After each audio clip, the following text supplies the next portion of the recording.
Good morning বন্ধুরা। আজকে হচ্ছে বৃহস্পতিবার, পৌষ মাসের প্রথম বৃহস্পতিবার, লক্ষ্মী পুজো। আমার বাড়িতে আজকে লক্ষ্মী পুজো, তাই আমি সকাল সকাল স্নান করে ফেলেছি। আর খুবই ঠান্ডা আছে। তোমাদের ওইদিকে কীরকম, কে কোথা থেকে আমার এই ভিডিও দেখছো বলবে, তার মানে তোমাদের ওইদিকে ঠান্ডা কীরকম আছে, আর কার কার বাড়িতে লক্ষ্মী পুজো হয়। আমাদের বাড়িতে হাঁড়ির লক্ষ্মী পুজো হয়। আর ভোর ভোর স্নান করেছি, তাই ঠান্ডা খুব। তো আমি বলি একটু চা খাওয়া যাক।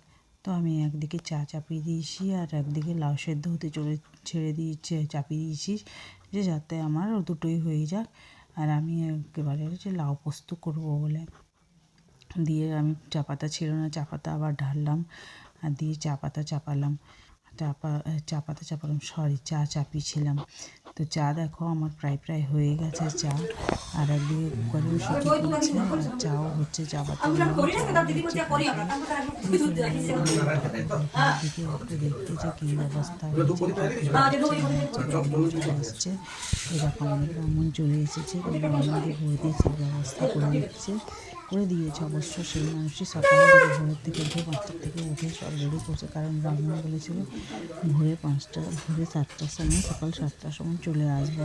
তাই বড়দি ভোরে 5টার থেকে উঠে নিয়ে সব পূজার ব্যবস্থা করলো। পূজা আর হাতে যেটা না ছিল বলতি সব দিয়ে দিচ্ছিল, জোগাড় করে দিচ্ছিল,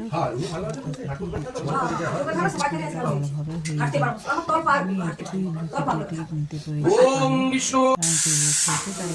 হয়ে গেছে। এখানে ডাল সিদ্ধ হচ্ছে, একটু কষ্ট হচ্ছে। আটা মাখা আছে, লাউ পোস্ত হয়ে গেছে, কুকারে ডাল